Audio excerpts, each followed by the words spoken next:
This is an island surrounded by water, big water, ocean water. Trust me, I'm like a smart person. I'm very consistent. I'm a very stable genius. I had the best words. Tolerated. I know words. Mike Pounds. I hope they now go and take a look at the oranges of the investigation. But there's no better word than stupid. Anonymous, really anonymous. I'm very highly educated. One of the wettest we've ever seen from the standpoint of water. I had the best words. God bless the United States.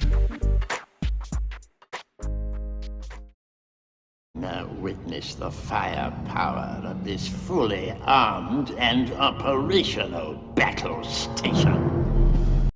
Big massive dumps.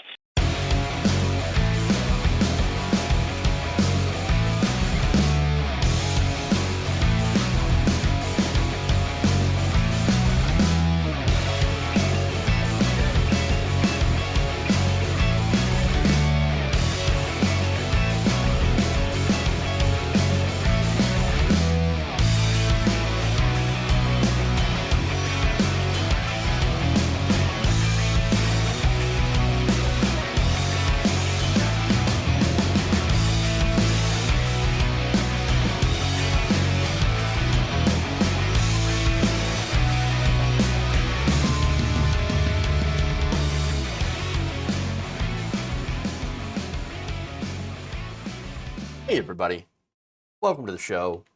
It's Wednesday, hump day. We got a big show for you today. So, a lot of different stories. We got some fun. Of course, we got some disaster, as always. And we got anti-vaxxers. I'll go through the rundown in just a minute. But welcome. It's going to be a fun show. I think you're going to enjoy yourselves. So please like and share the stream. Share it for everybody. The scream. It's a scream. Everybody's screaming because it's so good. No. Okay. Anyway, I wouldn't go that far, but we're gonna have a fun show. It's gonna be good. So that said, before I forget, I have a little note that I just want to throw out there. Later on tonight, I'm going to be on Doubting Tom Live. That's a podcast.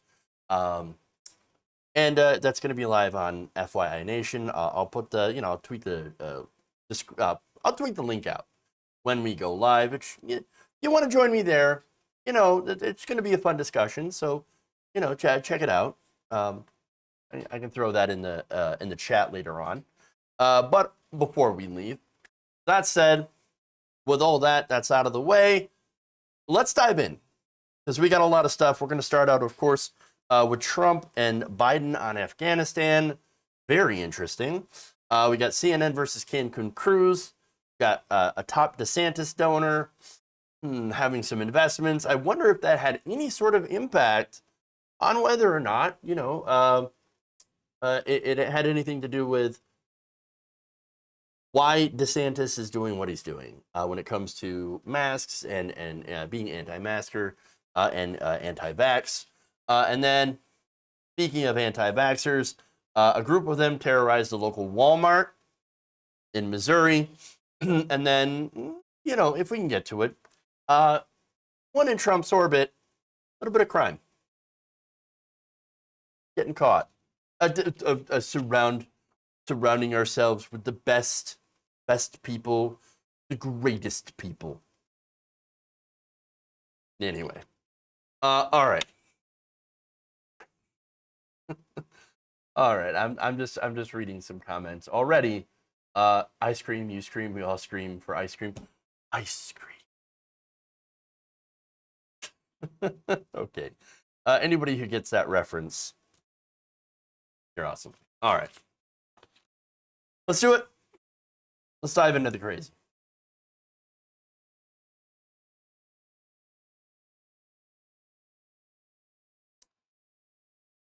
Former President Donald Trump has been a huge critic of President Joe Biden's handling of Afghanistan. And of course, look, what was going on, at least in the exit of Afghanistan, heartbreaking. I've showed you videos of desperate people trying to flee the country after the Taliban took over. Now, on Sunday, Trump called on President Biden to, quote, resign in disgrace over his handling of the withdrawal and, of course, other issues that he throws in. He said, it is time for Joe Biden to resign in disgrace for what he has allowed to happen in Afghanistan. Now, that is referring, of course, to the incredibly fast Taliban takeover, which seemed to take everybody in the media and by Washington, in Washington by surprise. For me, I'm not really all that surprised. I mean, it's what happens when a puppet state, the puppeteer in this case, which would be the United States, leaves the puppet government. Of course, it's going to fall on its own. It never had any support. And of course, Joe Biden is rightly getting attacked, I think, for saying, things like, oh, there's going to be no circumstance where you're going to see people being lifted off the roof. He set up Afghanistan. All right. Yeah, look, that's exactly what happened. There's no ifs, ands, and buts around it. Yes, that's exactly what happened. And yes, a lot of people are referring to it as the Saigon moment. And so, all right, it was a disaster. Now, his predictions, incredibly incorrect, and I think there's a good reason for that. And this is something that both Biden and Donald Trump actually seem to agree on. In fact, recently, Trump was on Sean Hannity's program on Fox News, and here's what he said about it. Just one thing, and I have to say, and this is different from everyone else, I said, why are they fighting? Why are these Afghan soldiers fighting against the Taliban? And I was told some very bad information by a lot of different people. The fact is, they're among the highest paid soldiers in the world. They were doing it for a paycheck because once we left, they stopped fighting. So all of the people that talk about the bravery and everything, I say everybody's brave. But the fact is, our country was paying the Afghan soldiers a fortune. So we were sort of bribing them to fight. And that's not what it's all about. Whoa. Of course, the usual Trumpisms mixed in, but it's actually right. I mean, I say everybody's brave. They talk about the brave. But no, he's actually right, though. I mean, hey, when you're right, you're right. That said, all right, that doesn't mean that Trump was right about all the other stuff. And the fact that, this is the worst thing ever. It's the most embarrassment I've ever seen. And that everything is Joe Biden's fault. No. Actually, you both share in both the credit in leaving Afghanistan, which I agreed with, but also in the blame of how it was executed.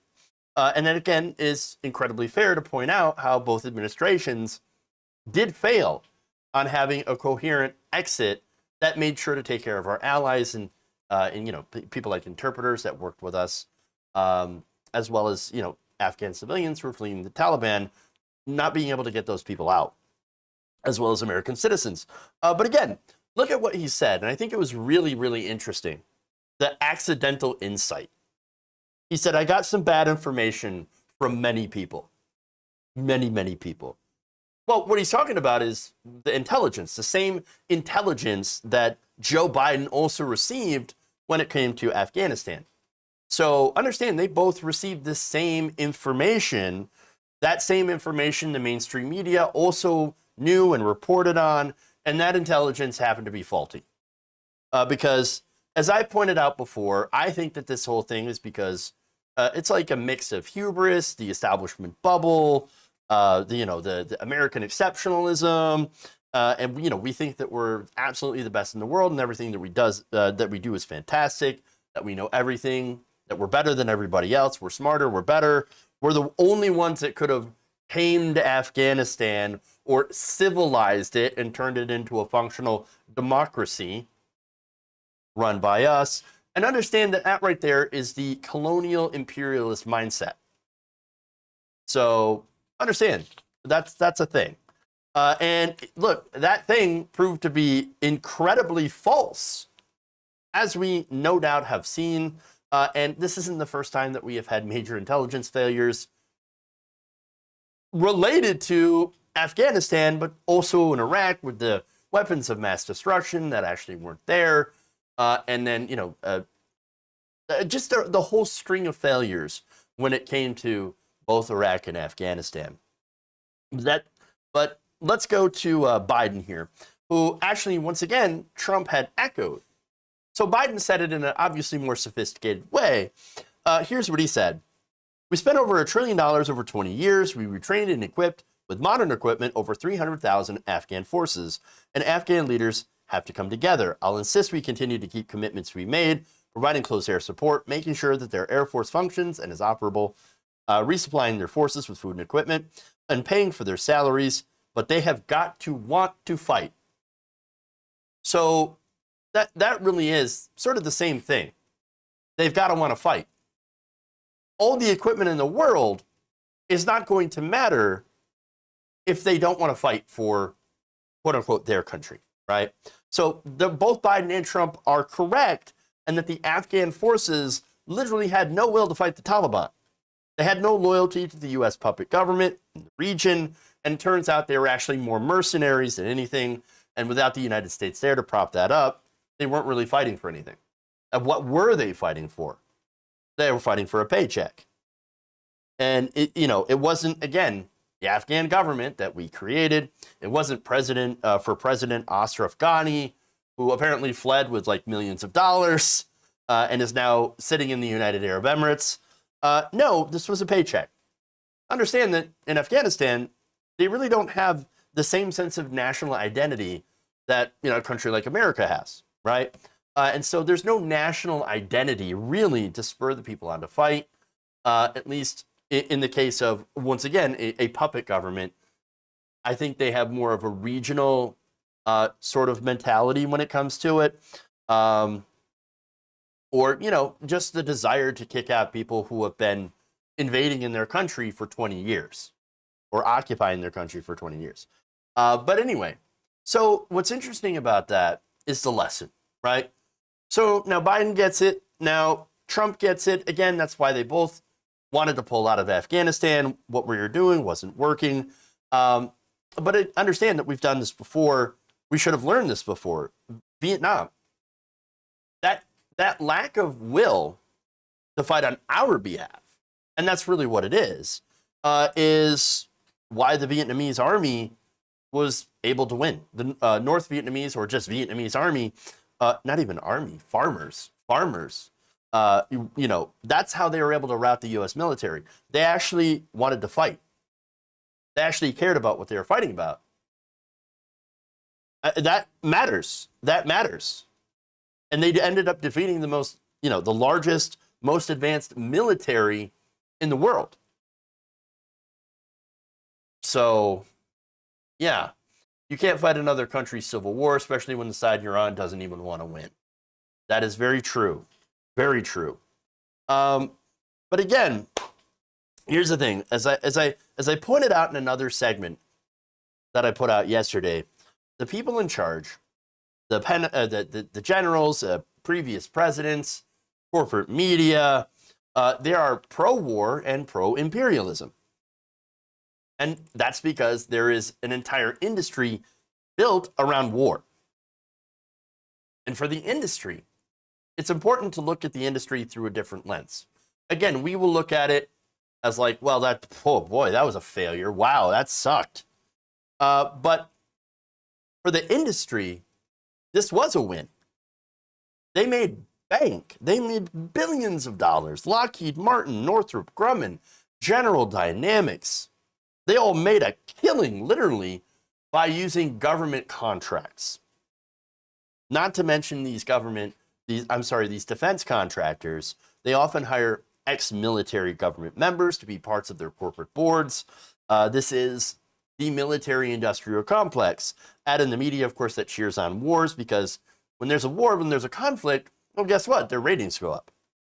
And in a lot of cases, you also have politicians that tend to win during times of conflict because, you remember all the discussion about Bush, during 2004, during that election, But we got to stay the course. We got to stay the course. You don't just, change horses midstream. You got to vote for Bush. Vote for Bush. And that's what happened. And so they stayed with Bush. But understand, too, like that patriotism, that increased level of patriotism that there are during certain conflicts, it really does help them. Plus the money that's flowing around to everybody. And it's really easy to see why we're constantly doing endless war. Which is why, again, I think Joe Biden, Donald Trump actually did the right thing in doing Afghanistan. Again, you can criticize the way that, that it was actually executed and pulled out. I understand that. I get it. That said, let's go to Donald Trump being a little bit petty about it. He said, it's an embarrassment how we left. Oh, I would have left bigly. It would have been the most tremendous, best exit anyone's ever had. I don't actually think it would have been any different. The Taliban still would have taken over because the main reason they both agreed on, and of course the way that it was done. In fact, here's what Biden said. He said, when I came to office, I inherited a deal cut by my predecessor, which he invited the Taliban to discuss at Camp David on the eve of 9/11 of 2019. That left the Taliban in the strongest position militarily since 2001 and imposed a May 1st, 2021 deadline on U.S. forces. So they knew, they knew when the United States was going to leave, and of course they planned around it. Shortly before he left office, he also drew U.S. forces down to a bare minimum of 2,500. Again, I agreed with that decision. Therefore, when I became president, I faced a choice, follow through on the deal with a brief extension to get our forces and allies out safely, which again, you can point out he largely failed to do, and ramp up our presence and send more American troops to fight once again in another country's civil conflict. I was the fourth president to preside over an American troop presence in Afghanistan, 2 Republicans, 2 Democrats. I would not and will not pass this war to a 5th. And that, of course, is the important thing about this, is that he did follow through and did not decide to continue this endless fight in another country's civil war. And again, that is the correct choice. And you can criticize Biden's execution of the pullout and of the bad predictions and of the even based on the terrible intelligence that they had. You can even talk about good old American exceptionalism as being part of that as well, and that's fair. But I don't really think that you can say anybody else would have done better. I'm just saying. This was a situation that I think was almost pretty much unavoidable. It was going to be a disaster. It often is, which is why we shouldn't nation build in the first place. That's why it's always a bad idea to go and do an imperialism on another country. All right? The best thing that we can do now, I think, and this is where Republicans will disagree, is try to expedite the process of getting people who helped us in Afghanistan, and of course taking as many refugees as possible. Already 16 Republicans voted against the expedition of those visas for, again, our allies, people that helped us in Afghanistan. And of course, you've already seen Fox News fear-mongering about Afghan immigrants coming to your town. Oh, they're going to come to your street. They're going to come knock on your door. They're going to jihad you. No. And not only that, but Republicans are completely pointing the finger at Biden. The media is harping on the Saigon movement, while also forgetting that, Trump also shares a little bit of the blame as well as the credit.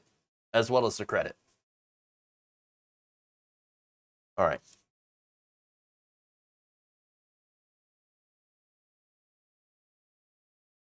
Moving on. Let's go to Cancun.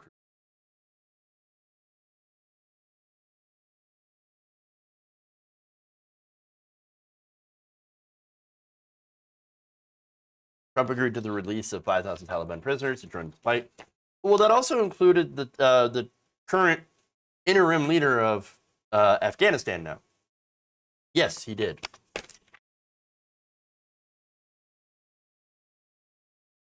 All right.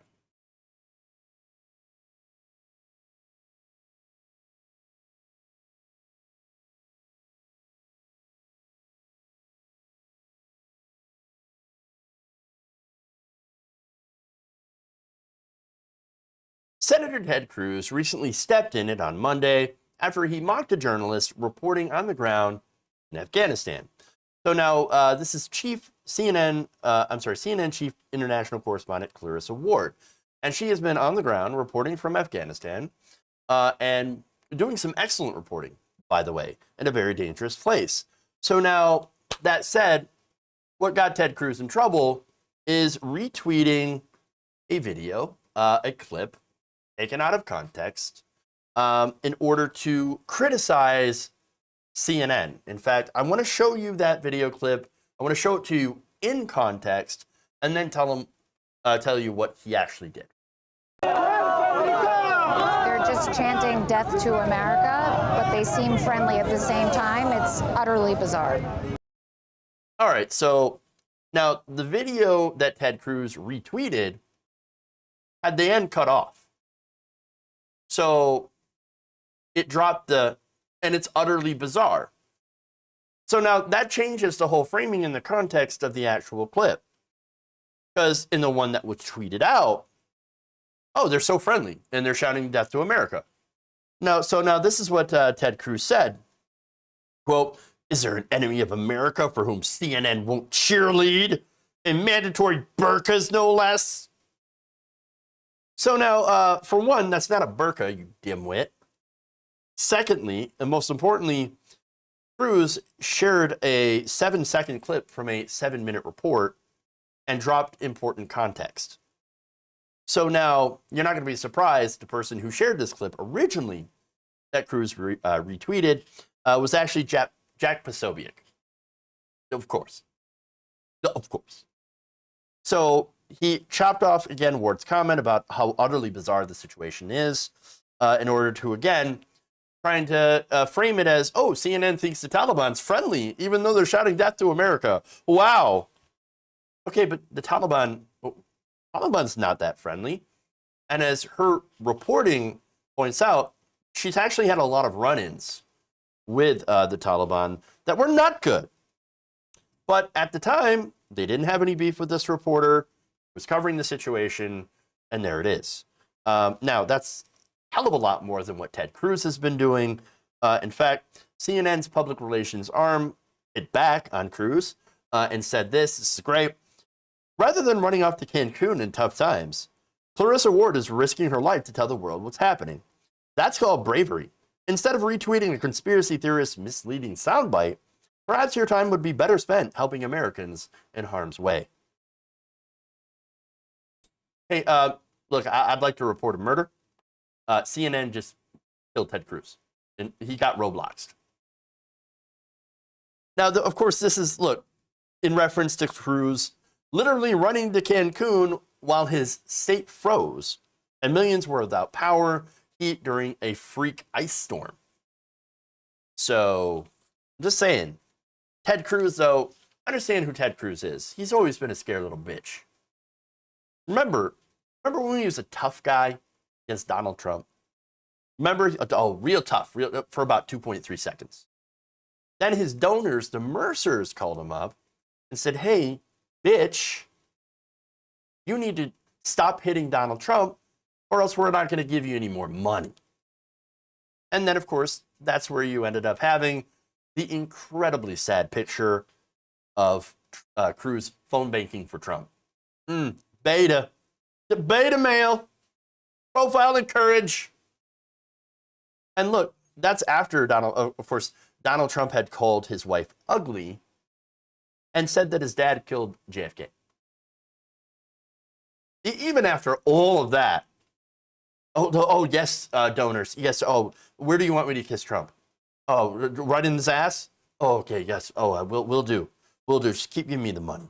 Keep giving me the money. All right, well, there's more. CNN White House correspondent Phil Mattingly also went after Cruz, saying, such courage here, firing off an out-of-context and remarkably out-of-touch tweet from the safety of one's summer recess. Embarrassing.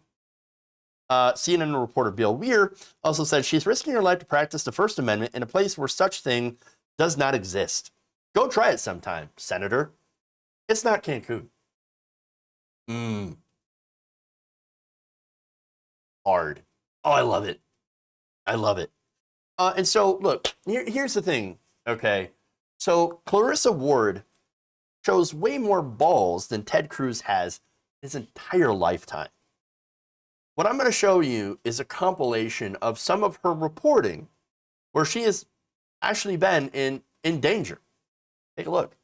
Taliban commander Asad Masoud Khistani says Islamic rule will be implemented gradually. How will you protect women? Because many women are afraid they will not be allowed to go to school, they will not be allowed to work. The women can continue their lives, and we will not say anything for them. They can go to the school, they can continue their education, but with Islamic hijab. So like I'm wearing.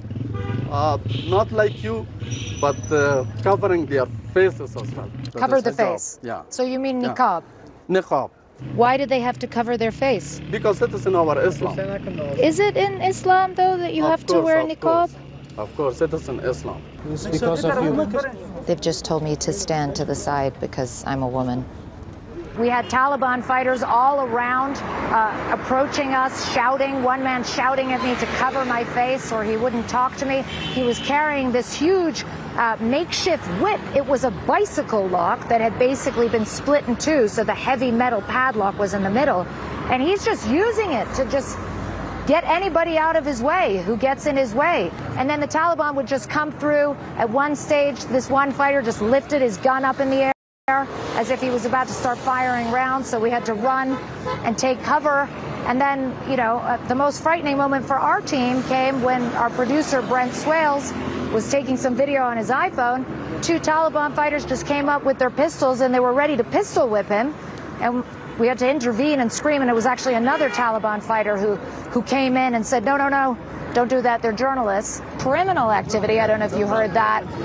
They're kind of running towards the Taliban and then running away from them again, almost like it's a game. But, you know, when there's bullets firing like that, Brianna and John, it's clearly not a game.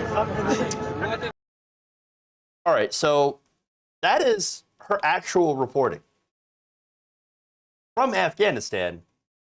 I mean, let me tell you, you think Ted Cruz would do anything like this? You think Ted Cruz would still continue to report when there's gunfire in the background?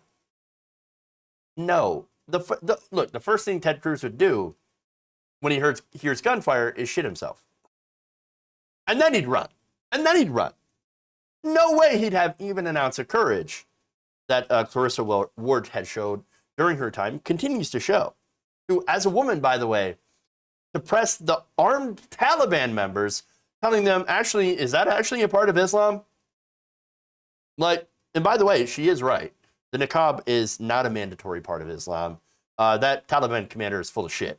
But anyway, no, it's very likely that if Ted Cruz were challenged at all, well, he'd probably be like, okay, I'm going to join you guys. Can I join your team? Can I join your team? It's not like they don't share the majority of their beliefs with each other anyway. I mean, same God. Allah literally means God. That's it. And look, they have some things in common, to be fair. I mean, they hate abortion. Taliban hates abortion. Ted Cruz hates abortion. They want religious fundamentalist rule. They want religion in schools, religion in the government, literal theocracy. Well, guess what? So does Ted Cruz. A lot of these conservatives believe in the same things as the Taliban. And so, look, that's why you see so many conservatives now weirdly going on a pro-Taliban arc. It is the strangest thing to see. Let me give you an example here. Nick Fuentes, our good old friend Nick Fuentes, in a public Telegram post, wrote this because he's banned off Twitter. The Taliban is a conservative religious force. The U.S. is godless and liberal. The defeat of the U.S. government in Afghanistan is unequivocally a positive development. Then you had Lauren Boebert, who tweeted this: the Taliban are the only people building back better. I mean, the guy's ridiculous. All right. Ted Cruz, the Republican Party right now is, again, going on this weird pro-Taliban arc. because they hate Joe Biden and the Democrats so much. So much.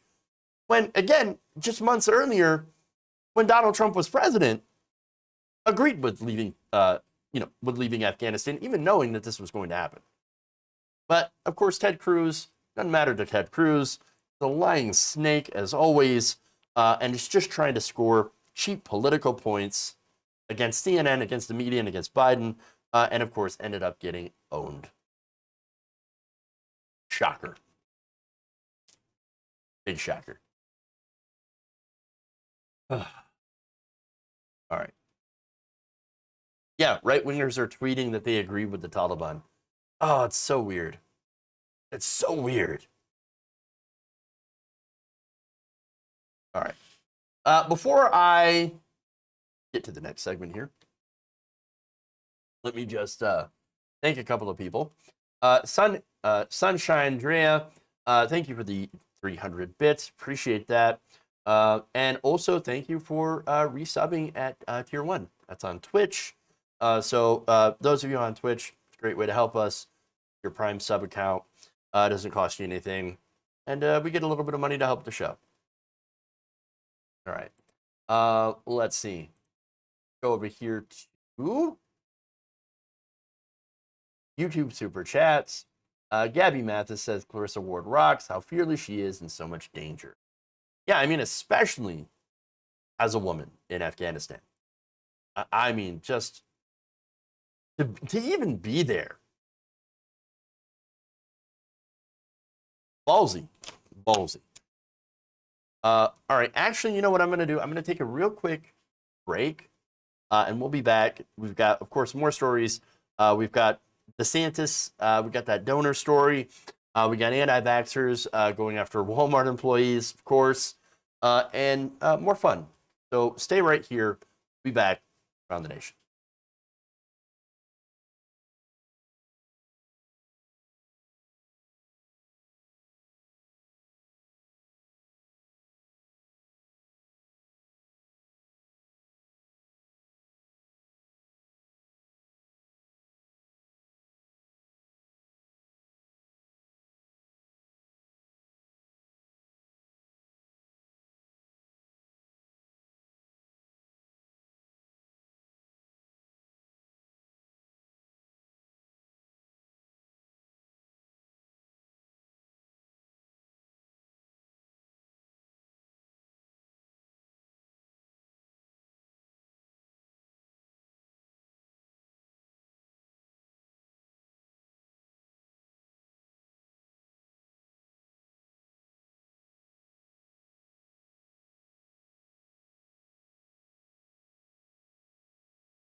There are some whores in this house.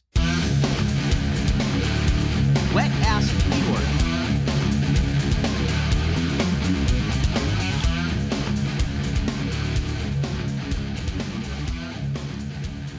Hey everybody, welcome back to the show. Quick break. We're back. Let's do it.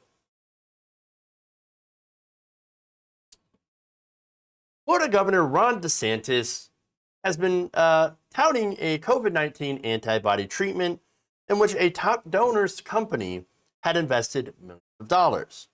This is interesting. This is a story in the Associated Press. Governor DeSantis has recently been flying around the state promoting a monoclonal antibody treatment sold by Regeneron. Now, you might have heard of this, of course.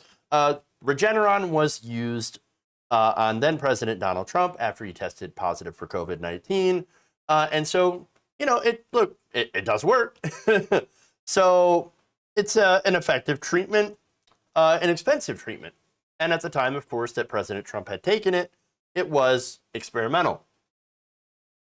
Keep that in mind. Now, DeSantis has been getting a lot of heat for fighting against mask mandates, not encouraging vaccinations in his state, despite the fact that he himself is vaccinated. And now we have seen a massive increase in COVID-19 cases in Florida. And now we see why he is doing this, or at least a potential reason. So now it turns out that Citadel, a Chicago-based hedge fund, has $15.9 million in shares of Regeneron. So again, that is the company that makes this treatment. Okay, this is according to filings with the SEC.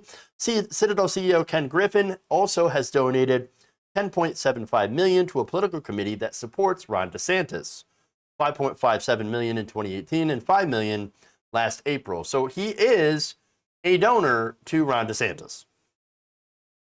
Gee, is it any wonder why DeSantis has ramped up the call for Floridians to seek out the monoclonal antibody treatments as opposed to, of course, wearing masks and getting vaccines?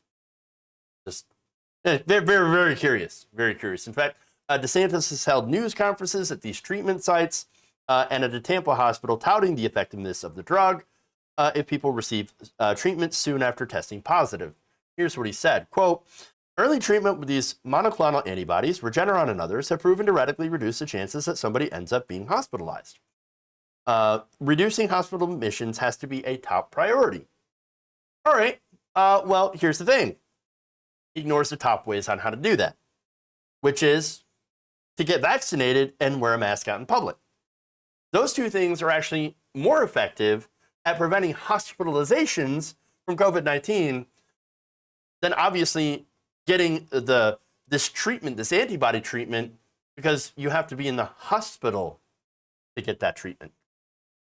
You see what I mean? Again, experts agree that yes, keeping people out of the hospital is good, but say again that the vaccines, not treatments for people after they get sick, are the best way to do that. The Regeneron drugs, when given within 10 days of initial symptoms, have been shown to cut rates of hospitalization and death by roughly 70%. That's good. Good. I like to see that. But the vaccines authorized for use in the U.S. have actually also been proven in large real-world studies to be 95% effective against severe illness, hospitalization. So I would take the thing that is 95% effective over the thing that is 70% effective.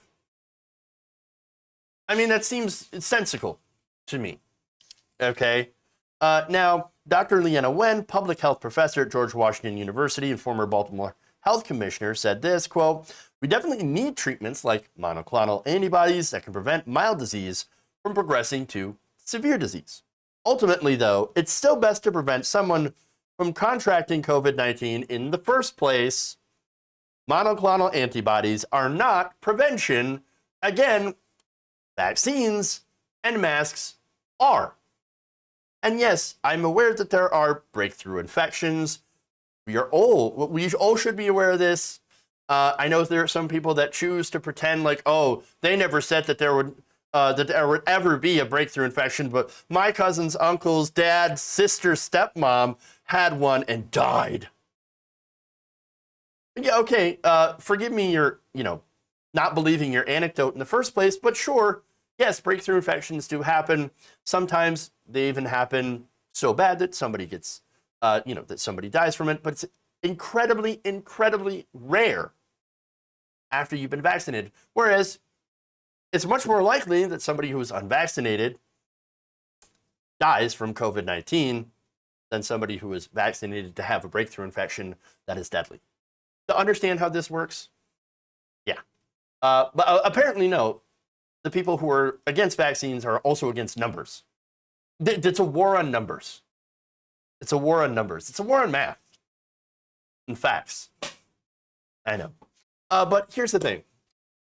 Now, this ties back to DeSantis and the donors specifically because, well, gee, wouldn't you think that if more people get sick and more people have to take the antibodies from Regeneron, well, isn't that good for Regeneron's business? Isn't that good for stock prices if there's a demand for this treatment? Doesn't that mean that a lot of people are going to make a lot of money?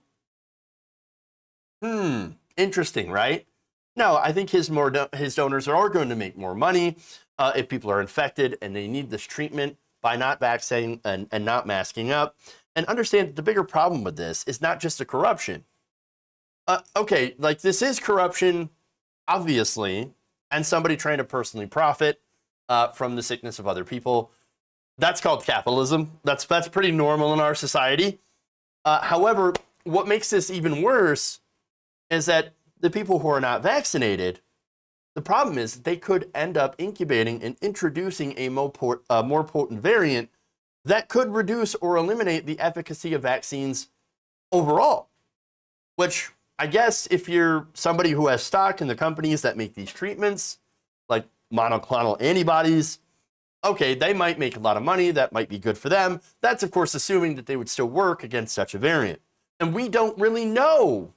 And that's something that I don't really want to play with. I don't really want to test that whole thing, okay? But again, this is what it's about. If the stock price goes up as a result of more people needing the treatment or it becoming more valuable, then guess what? Citadel's going to benefit. Meaning the donors will get a nice return on investment. And that's how the corruption works. And DeSantis seems hell-bent on making that happen, whether or not it's just simply him trying to look out for his money or the fact that he's, might be in a political race where he's got to be in a dumb-off with someone else, which I think he is. I think he's running against, going to be running a primary against, I think, Alan Keyes, if I'm not mistaken. And so he's got to pump up the dumb. And that's how they do it, by going anti-mask, anti-vax, and making sure that, interestingly, more Floridians get COVID-19 and possibly die or have long-haul COVID or have other sorts of complications from COVID-19. But apparently that's a badge of honor in Republican circles. So, all right. Now, DeSantis, in trying to do that, of course, has threatened to punish school districts that require masks. He's also opposed to vaccine passports. He's currently fighting against Norwegian cruise lines who want to require passengers to show proof of vaccination. Whatever happened to the free market? DeSantis letting businesses do what they want. But business wants to require passengers to be vaccinated. Well, why should you be against it? It's a freedom for corporations. Oh, you don't believe in... Oh, okay, you don't believe in that freedom if they're actually trying to do so for public health. Gotcha. Now, of course, DeSantis spokeswoman, Christina Shaw, put out a statement that points out that Citadel, it's not corruption because Citadel has other investments, including in Moderna and Pfizer. Oh, got him. She said, claiming that there's somehow corruption by promoting the baseless political narrative, the Governor DeSantis supports Regeneron over COVID vaccines, completely false, but that's another topic, is not even logically consistent when you examine the SEC filing. Citadel holds far more shares of Pfizer and Moderna than Regeneron. Okay, you ever heard of playing both sides? Most Americans are getting the vaccine. That's good, that's what we want.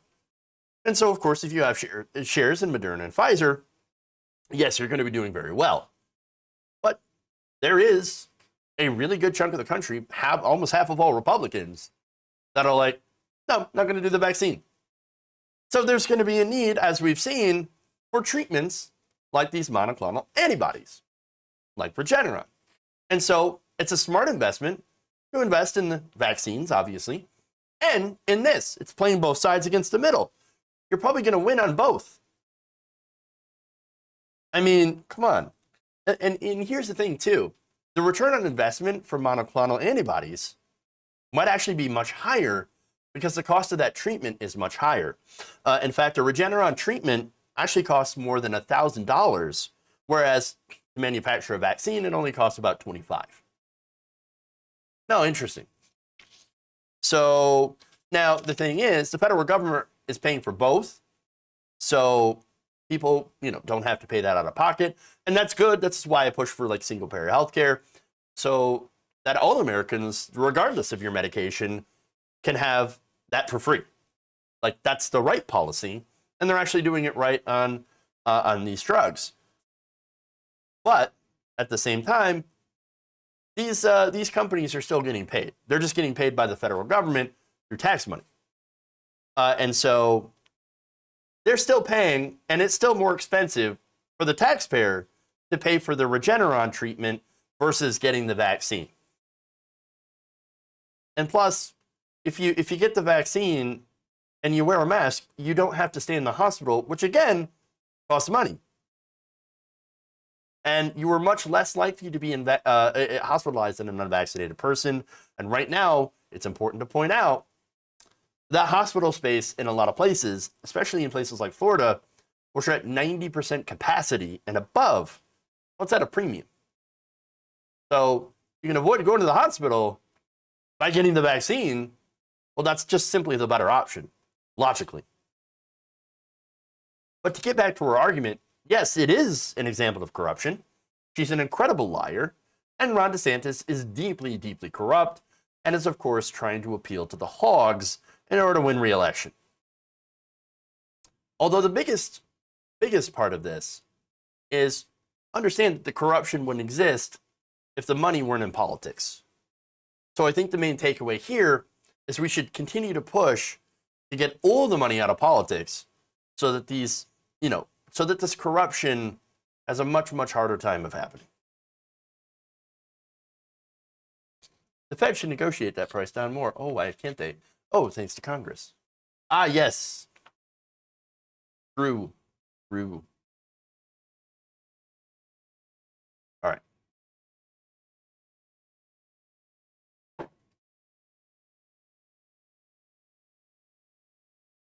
2 more anti-vax nonsense.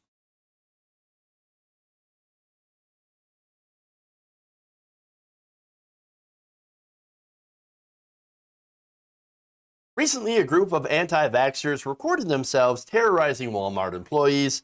Missouri. Look. They do not want to talk to us, but we'll serve them papers. We'll let them know what they're doing is violation of the Nuremberg Code. And if they give any more vaccines at Walmart across the country, all the pharmacists, all the clerks, anybody that works here, if they allow one more vaccine to go into one more body, they all will be held accountable. And last time in Germany, they hung all those people. We wanted to put them on public notice and let them know that what they're doing, and all you guys understand that too, you guys have been served, because what they're doing here is they're violating the Nuremberg Code. And if you allow one more shot to go into one more person's body, you yourself can be executed. It's a violation of the Nuremberg Code. I do this out of love. I'm not trying to fear intimidation. I'm just letting you guys know that if you continue to do this, that you guys will be held accountable. Okay? She will be held accountable along with the pharmacists and everybody else. You guys know that 45,000 people signed affidavits in Alabama, that 45,000 people in 3 days taking the vaccine dropped dead. Y'all don't know that, do you? We're telling you guys that. If you guys get another vaccine, you're wrong. Yep, do a wave. That's right. Do a wave. Do another wave. You guys can't be executed. Okay? We don't want that to happen to any of you guys at all. We love you guys. We want to keep you safe. We don't want that to happen here at Walmart. And all of Walmart now is being put on notice. The entire Walmart Corporation now has been served. They've been put on notice. They have to stand down. They have to quit giving this experimental vaccine. This is an experimental vaccine that has to stop, and it will stop now. Oh no, Walmart, did you know that you're on notice? The vaccine police have come for you. The vaccine police. They literally have shirts with vaccine police on them. That's not a thing. It doesn't exist. Ridiculous. Absolutely ridiculous. Not only ridiculous, but also threatening.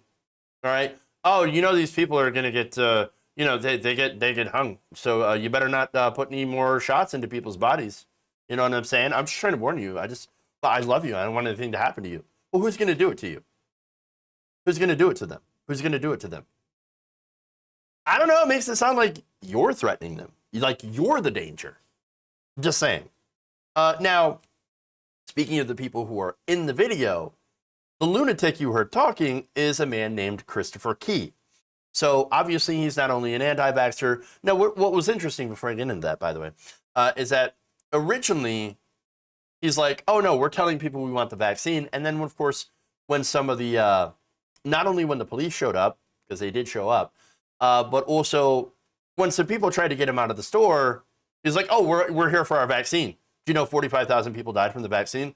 You're lying. You're not there for the vaccine. You're there to you're there to peddle misinformation and propaganda. It's ridiculous. So now, as I said, he and the other self-described vaccine police streamed this. They decided to stream this on Facebook Live. Ridiculous. Filming themselves threatening people. That's wonderful. That's real smart.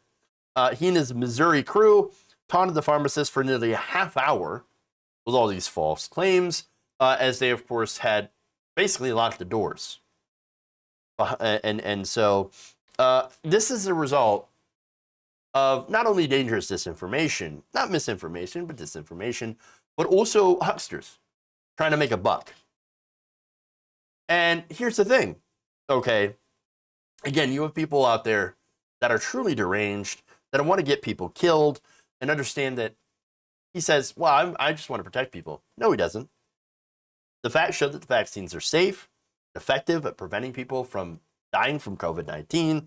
But as you're going to find out, he has some other motivations. For one, as I pointed out the t-shirts, who has t-shirts made for the vaccine police? Why are they not at work? I mean, look, every time there's a Black Lives Matter protest or a pro-union protest, Fight for 15, conservatives are always like, why are they at work? God, don't they have anything better to do? Get a job. Well, this guy's running around with his little posse, with his little group of people, of anti-vaxxers, in matching t-shirts, harassing Walmart workers. Why aren't you at work? What do you do? What's your job? Oh, it turns out, I don't think he has one. See, when you look at Key's background, he used to run a fitness center called SWATs in Alabama. Used to.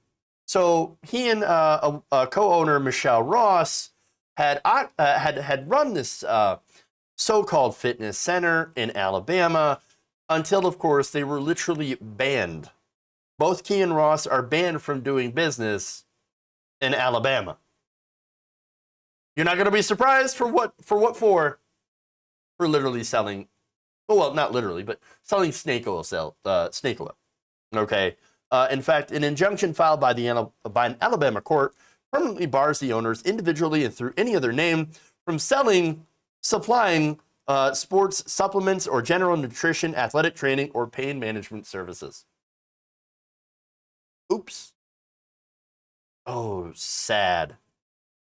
Among the products criticized by medical experts is something called the cooling concussion cap.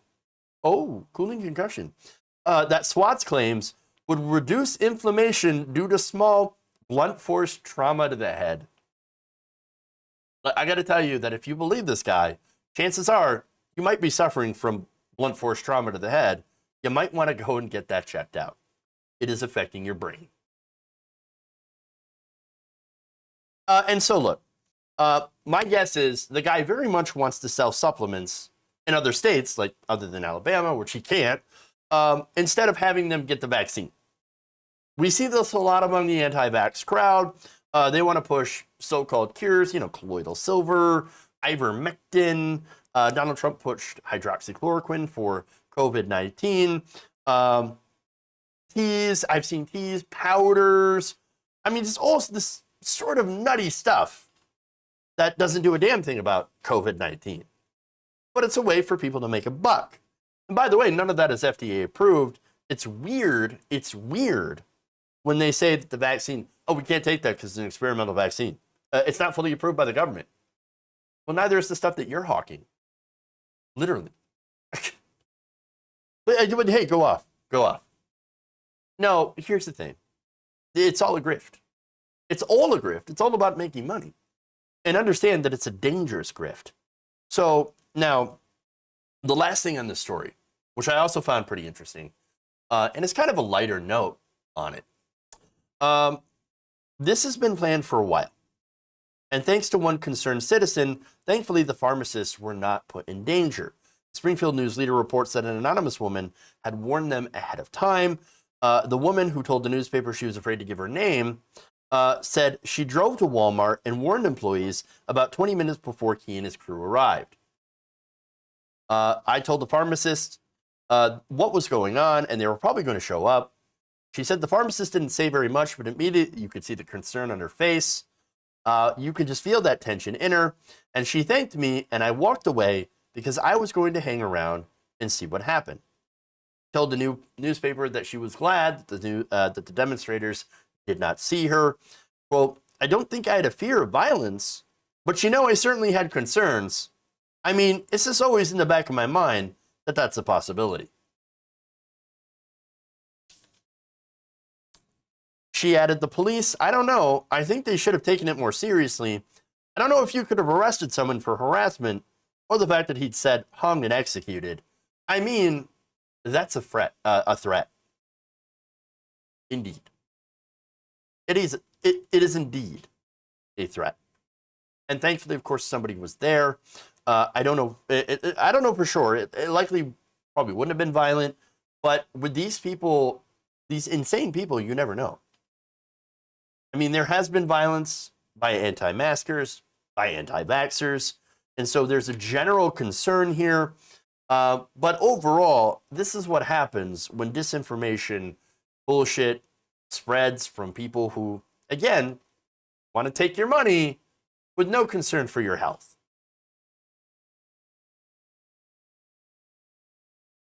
All right.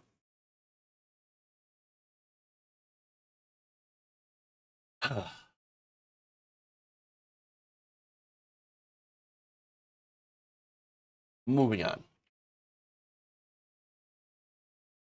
Yeah, brain pills for those who've been punched in the head too many times. Or there's oh god. I mean, it feels like every right winger has like a line of like vitamins, or and not just right wingers, of course. You have like celebrities like Gwyneth Paltrow with Goop, like putting weird stuff in her private parts. I mean, that's crazy. Like, don't do that. Please don't do that. Stick with medical science. I'm just saying. Anyway, moving on here. One more story, real quick.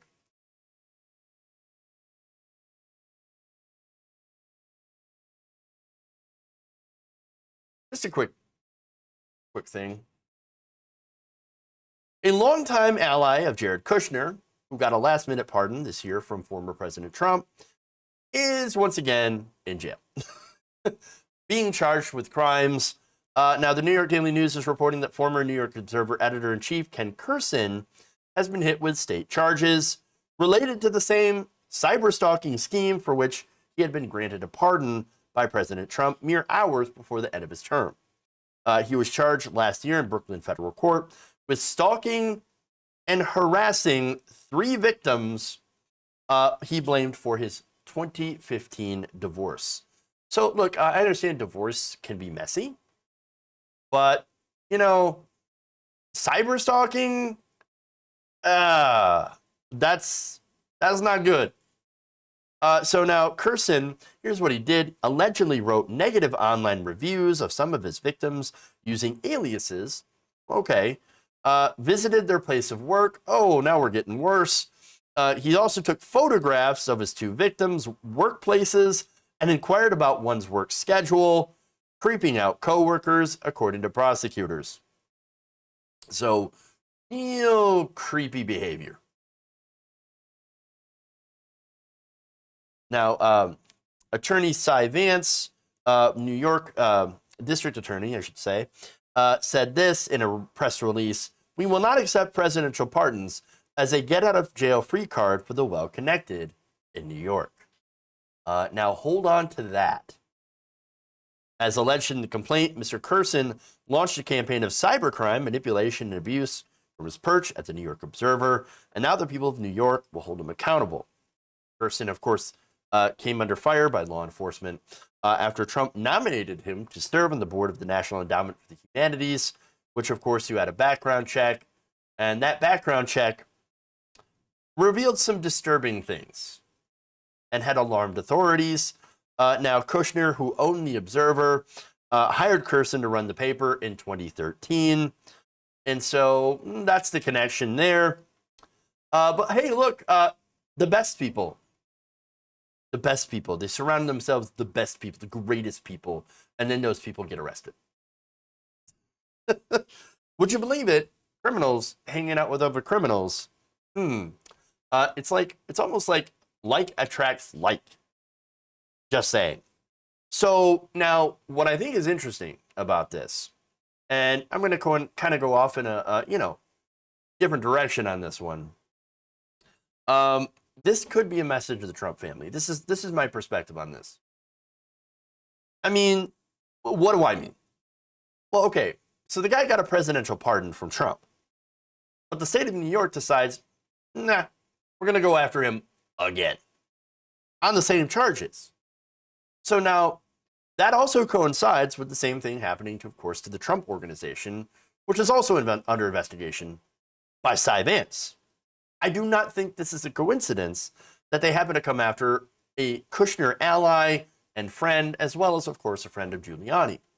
Giuliani, who has been disbarred by the state of New York, can no longer practice law there. They're all in trouble. They're all in trouble. So I think that this is the equivalent, legal equivalent of leaving a horse head in somebody's bed. I think you all get that reference. Basically, it's a warning to the Trump Organization. We're coming for you and all your little friends. As soon as we have the evidence, we're going to come for the Trump Organization. That's just my read of the situation. Again, Trump, Giuliani, and the rest, they're not able to avoid charges by the state of New York. Federal pardons do not apply to crimes perpetrated in individual states. Doesn't matter if you've been pardoned by the president. If you did a crime in a state, then, and it's a state crime, then yes, they can come after you for it. So, just saying. I could be wrong. I might not be wrong. I don't really know the situation. Based, the entire situation, I don't know. But I'm just guessing that Trump and, Kushner and the rest of the family might be feeling a little bit more uneasy after today. Just saying.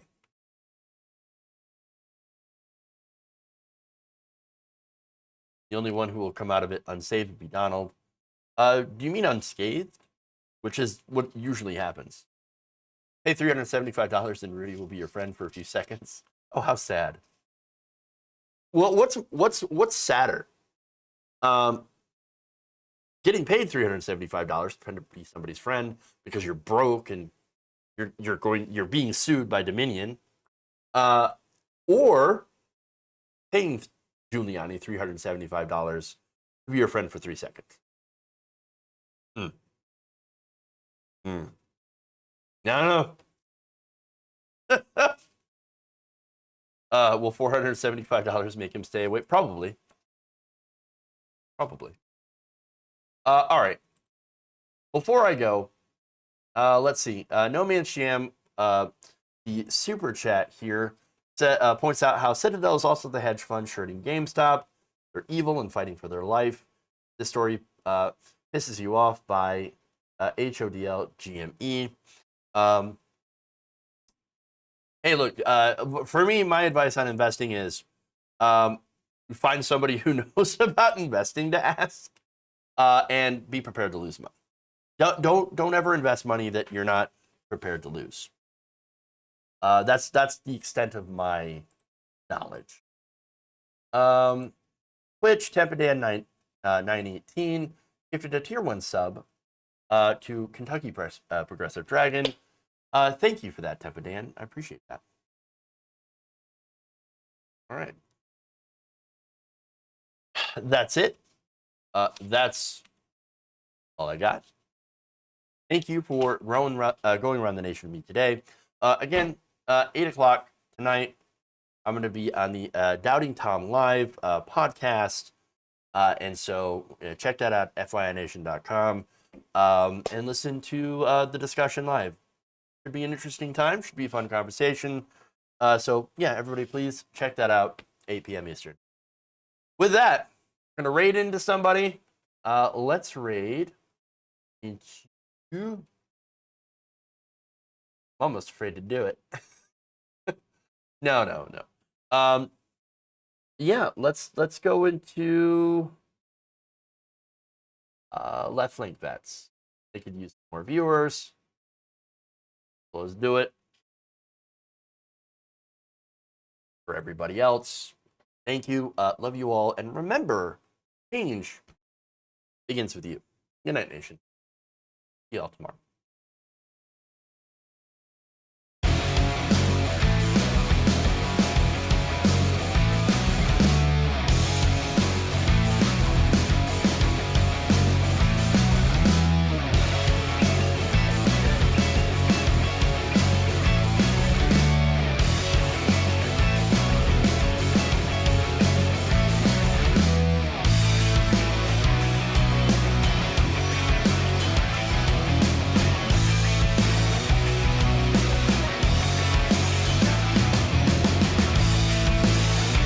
Please clap.